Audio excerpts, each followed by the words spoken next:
Cardona, soy colombiana, maestra de vocación y de profesión. En Colombia utilizamos la palabra maestro para designar a alguien que está convencido de su práctica.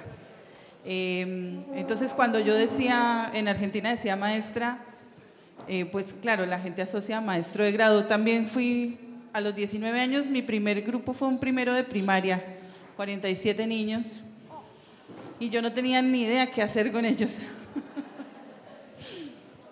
Después tuve otra vez una experiencia en primaria, en quinto de primaria, pero ya tenía algo de idea. Sin embargo, siempre valoro y respeto mucho el trabajo que hacen los docentes y las docentes en la escuela primaria.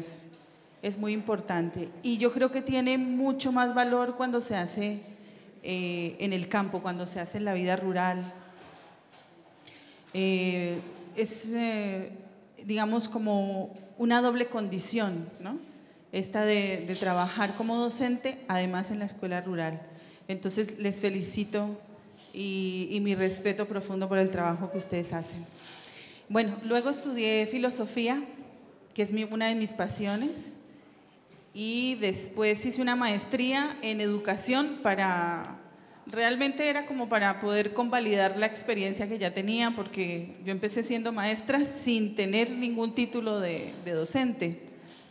Fueron las ganas y también creo la osadía de una directora de escuela que me aceptó sin tener formación. Y bueno, ahí como que encontré mi lugar. Mi primer lugar fue ese, es decir, el lugar de la escuela. Fui 15 años profesora de secundaria. Enseñé matemáticas y también enseñé filosofía mucho tiempo. Y luego fui a la universidad porque era mi sueño. Yo quería ser profesora de universidad. Duré 5 años y me gusta, pero no era lo que quería. Había que dar un salto más allá. Pensaba que lo máximo era la universidad, no. Cuando empecé a hacer trabajo con docentes, cuando empecé a trabajar en formación permanente con docentes y a hacer investigación en educación y pedagogía, me di cuenta que habían otros lugares, otros espacios donde trabajar que eran muy importantes. Y así fue que me dediqué a la formación de docentes. Entonces, desde ese momento, llevo más o menos 10, 12 años haciendo formación de docentes en ejercicio. Cuando llegué a la Argentina, fundamentalmente iba a vivir de lo que fuera, es decir, tenía que trabajar en alguna cosa, no importaba si era ser docente. Pero me encontré maravillosamente con gente que trabaja en educación, que está preocupada por la educación y la pedagogía en Argentina, y encontramos una cierta complicidad en esto de la construcción del movimiento pedagógico latinoamericano, porque en Colombia el movimiento pedagógico surgió en los años 80, y yo tuve docentes digamos, en la maestría y personas con las que yo trabajé en la escuela que hacían parte del movimiento pedagógico, y ese legado fue muy importante. Y yo vine a reconocer también su significado y su importancia trabajando en Argentina, con los docentes argentinos. Entonces ha sido una experiencia maravillosa el poder encontrar gente como Aurorita, como Zuli, como todos ustedes, que trabajan día a día por el rescate de lo que nosotros hacemos, ¿no?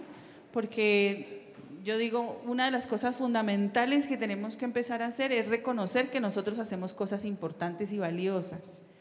La sociedad cada día menos valora lo que nosotros hacemos y el esfuerzo que ponemos, digamos, en este trabajo. Pero nadie nos va a reconocer si nosotros y nosotras no hacemos un esfuerzo grande por reconocerlo también.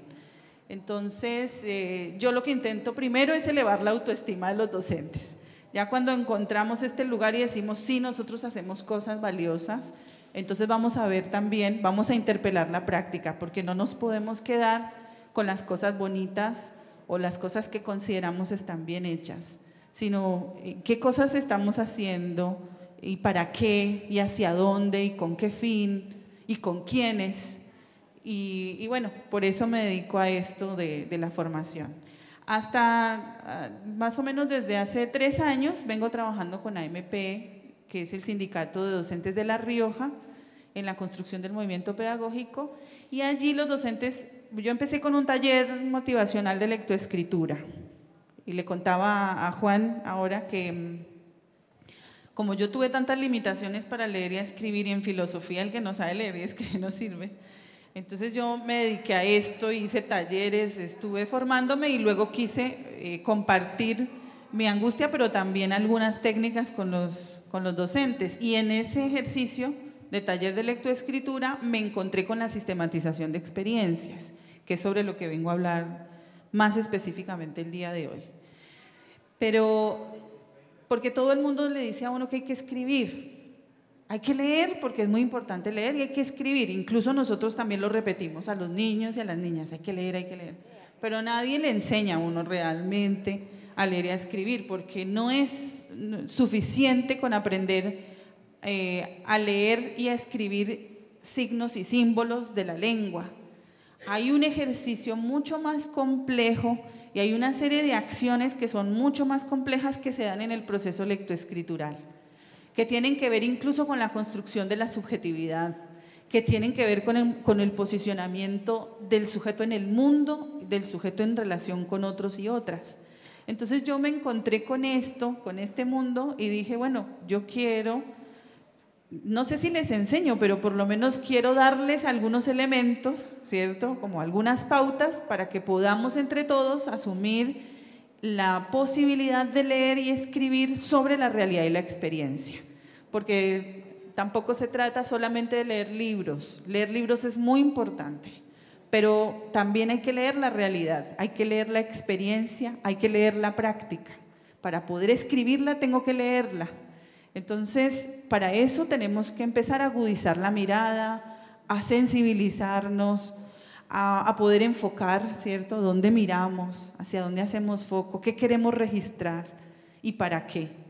Entonces, bueno, en ese ir y venir de la lectoescritura me encontré con la sistematización de experiencias y empezamos a hacer ejercicios de sistematización de experiencias.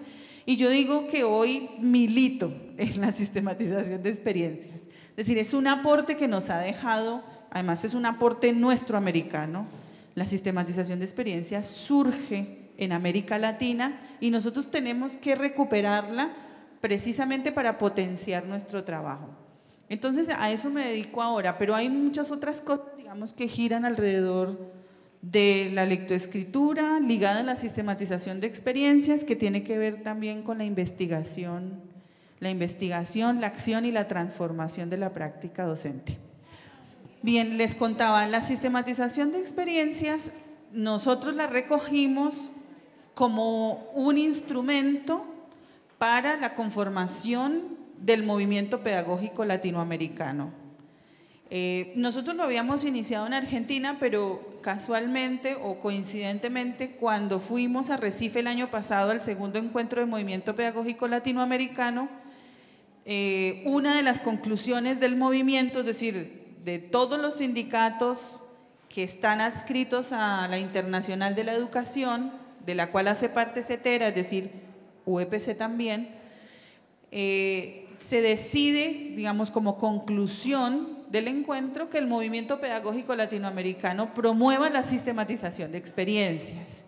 Entonces nosotros dijimos, bueno, estamos bien, vamos como por el camino adecuado.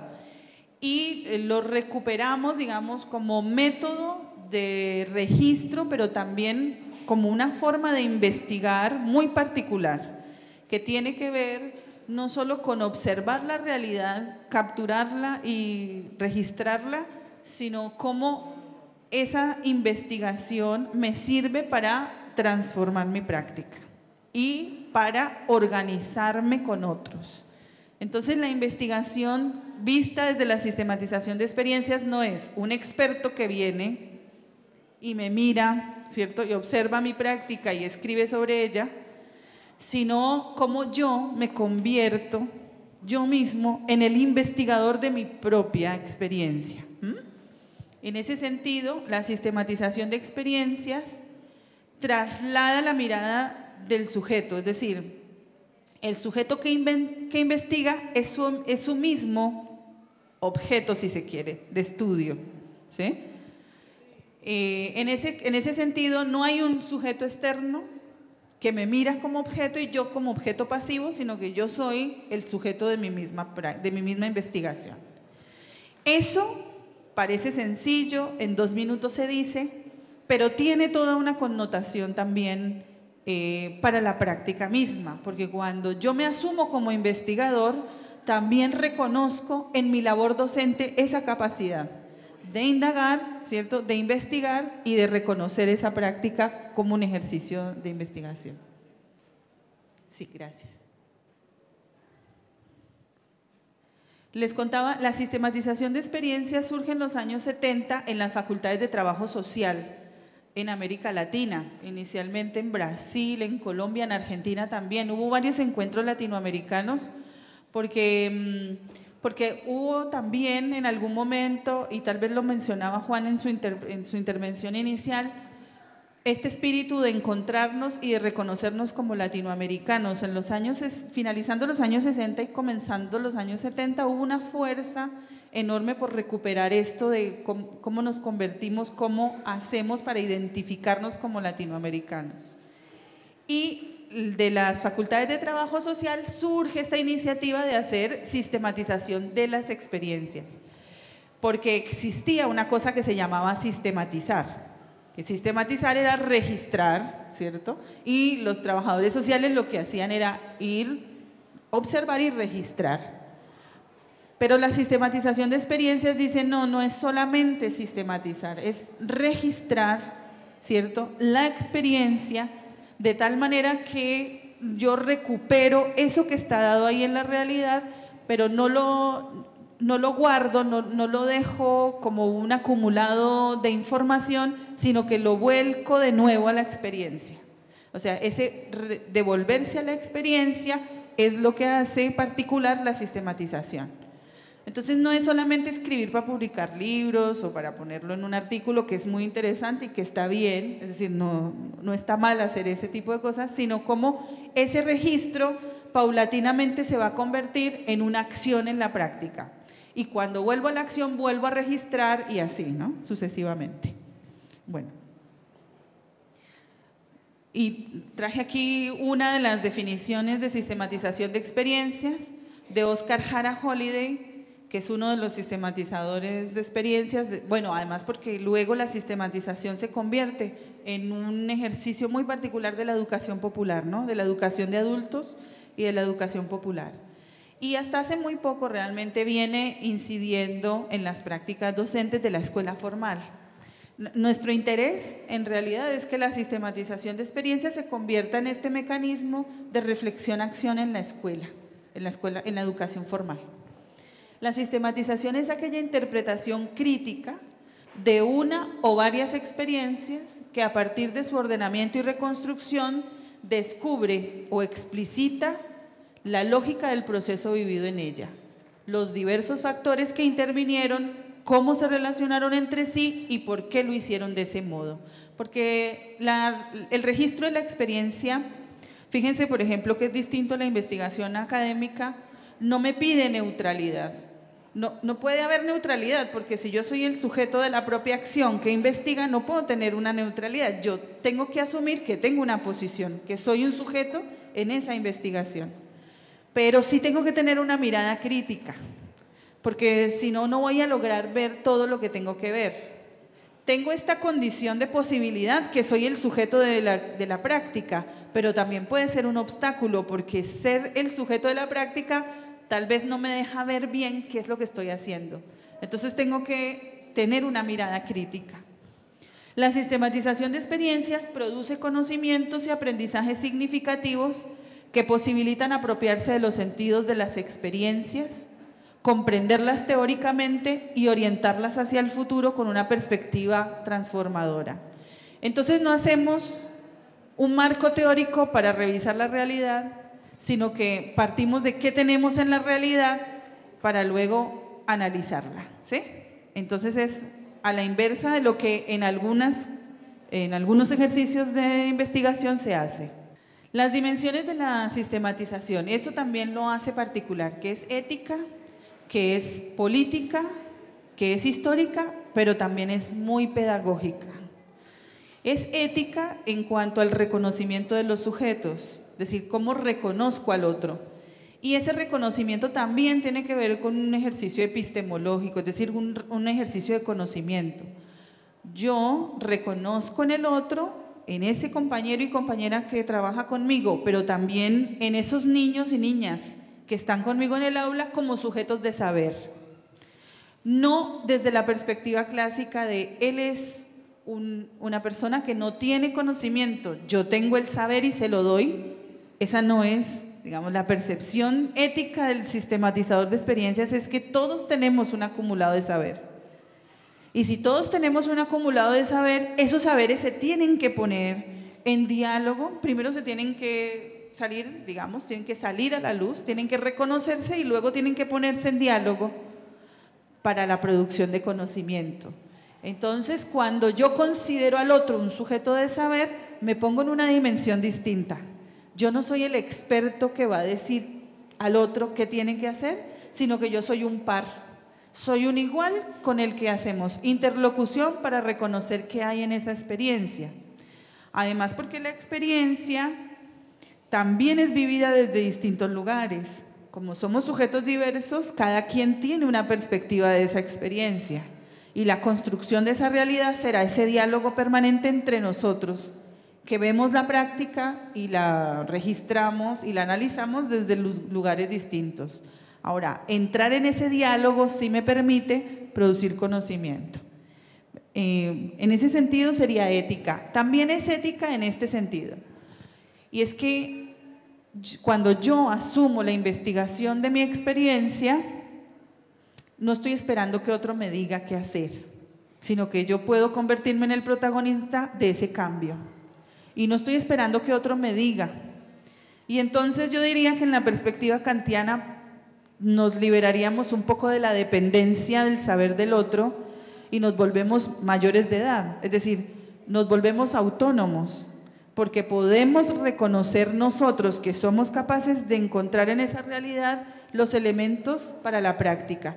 Eso no quiere decir que despreciemos la academia, que despreciemos el saber de los otros que están por fuera de la escuela o de la educación, no. Lo que digo es que si reconocemos nuestro conocimiento, sabemos también cómo revalorar o cómo valorar ese saber del otro y hasta dónde nos sirve y hasta dónde lo podemos apropiar también. No como una cosa de repetirse, sino como efectivamente de aprenderse, ¿cierto? De recuperarse. Político porque respeta la diversidad y el pluralismo en un ejercicio democrático participativo. En esa intervención de todos, en la sistematización de experiencias, hay un reconocimiento de ese derecho, de ese principio de que todos, y también lo mencionaba Juan en su intervención, somos iguales en ese ejercicio. Histórica porque se construye en la reflexión hecha por los actores del proceso, donde su propia experiencia, sobre su propia experiencia teniendo en cuenta el entorno social y cultural. Porque a veces las investigaciones cuando se hacen desde afuera, como se quieren limpiar, digamos, ¿cierto? Tienen una cierta asepsia de lo que ocurre en esa realidad particular, no permite que esas particularidades emerjan y se conviertan en elementos significativos. En la sistematización de experiencias sí, queremos que eso que emerge particular del contexto se potencie y se le dé un lugar, digamos, en el registro y en la memoria. Y es pedagógica porque hace referencia a la formación de los participantes en el proceso. Es decir, que en la acción misma y en la valoración y práctica hay un diálogo de saberes y hay una formación permanente. Entonces nosotros decimos, mientras hacemos sistematización de nuestra experiencia, también nos estamos formando. Los principios de la sistematización, estos son una compilación de algunos de lo que dicen los sistematizadores de experiencias, es decir, recogidos de algunos lugares, de Oscar Jara, del profesor Alfonso Torres, de Marco Raúl Mejía, de personas que han venido haciendo este trabajo durante mucho tiempo en el ejercicio de la educación de adultos y de la educación popular. Los principios los denominan como criterios guía que permiten la aplicación de la sistematización de experiencias, es decir, la resignificación de la práctica, porque claro, uno como hace todos los días lo mismo, cree que efectivamente está haciendo lo mismo y de pronto ahí hay unos elementos muy importantes que recuperar, Por eso hay que resignificarla, es decir, vamos a mirarla con otros ojos a ver qué ocurre ahí de distinto, de particular, de significativo. Lo decía Aurorita también hoy, no de lo mejor, ni de lo más exitoso, ni de lo innovador, ni ninguna de esas palabras, sino más bien qué es lo particular y lo que es significativo en ese lugar de la experiencia. Articulación, es decir, ¿qué tiene que ver esa experiencia con otras y de qué manera se puede identificar con otras experiencias? Y seguramente en estos días que ustedes van a socializar las suyas, van a poder interactuar y reconocer cuál es esa articulación. Globalidad, es decir, que logre yo pasar de la mirada de lo particular hacia lo más general y volver a lo particular, ¿no? Una mirada que trascienda eso particular, pero que también pueda volver a él. Historicidad, porque es la recuperación de la memoria de las prácticas y de las experiencias de las escuelas. Pluralismo, porque es diversa, todas las experiencias son distintas. Y la participación y la socialización como un ejercicio fundamental para recuperar, digamos, este ejercicio de ida y vuelta. Es decir, la investigación no se puede quedar ahí, en ese registro, e incluso en la socialización a veces se queda también corta, porque uno expone, pero no hay interlocución. Es en la interlocución con los sujetos donde de verdad existe, digamos, una resignificación de la experiencia. ¿Qué se sistematiza?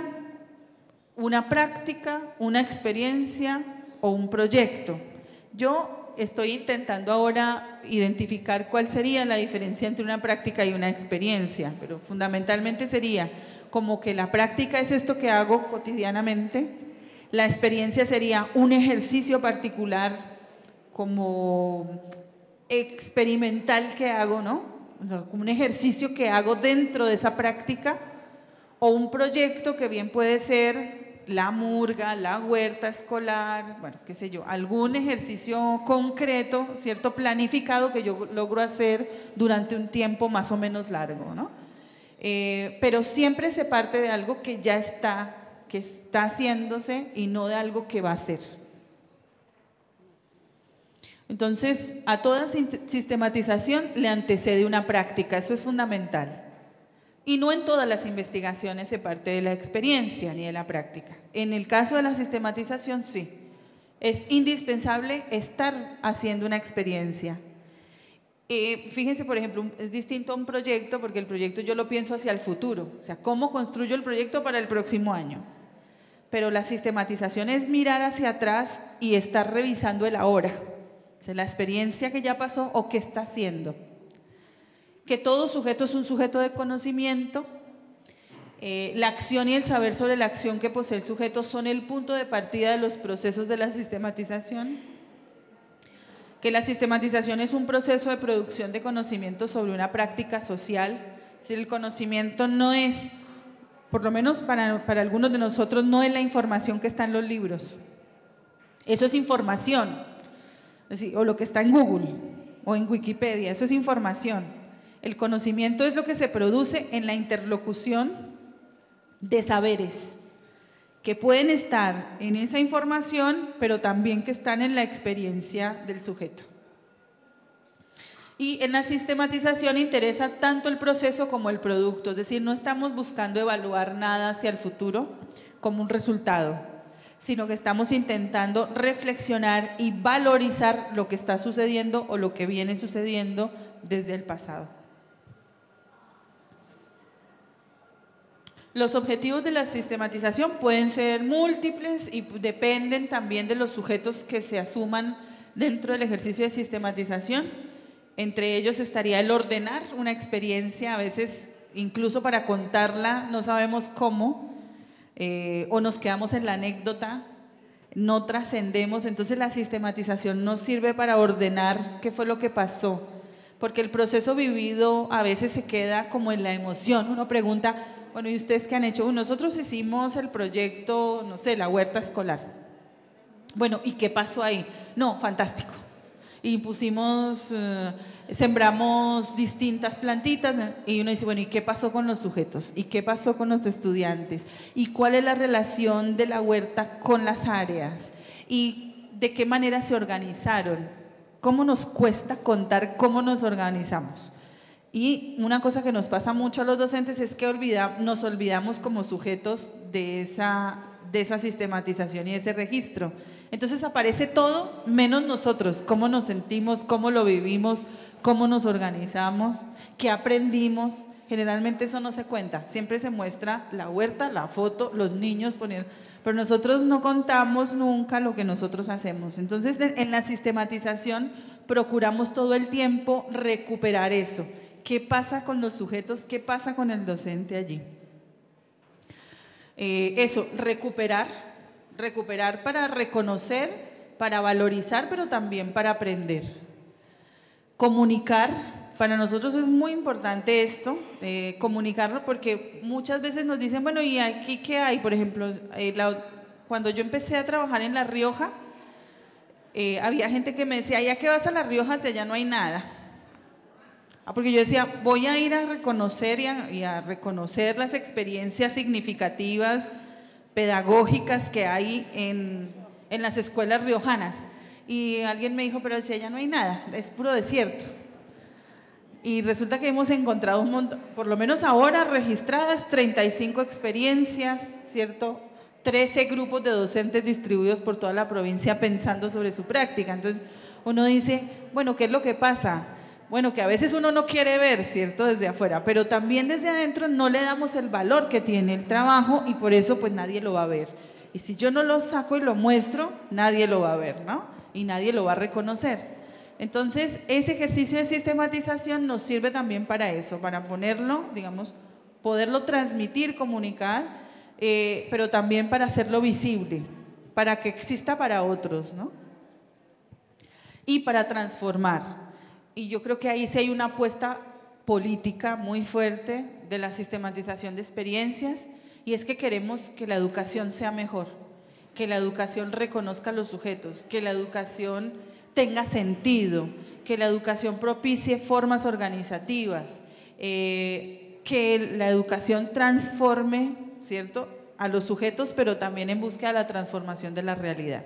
Entonces, es una apuesta política la de la investigación, no es aséptica, no es neutral, porque nada es neutral, pero en la sistematización sí hay una apuesta, digamos, muy fuerte por esa perspectiva. No decirle a la gente qué es lo que tiene que cambiar, sino cómo nosotros mismos reconocemos en esa experiencia qué es lo que tenemos que cambiar.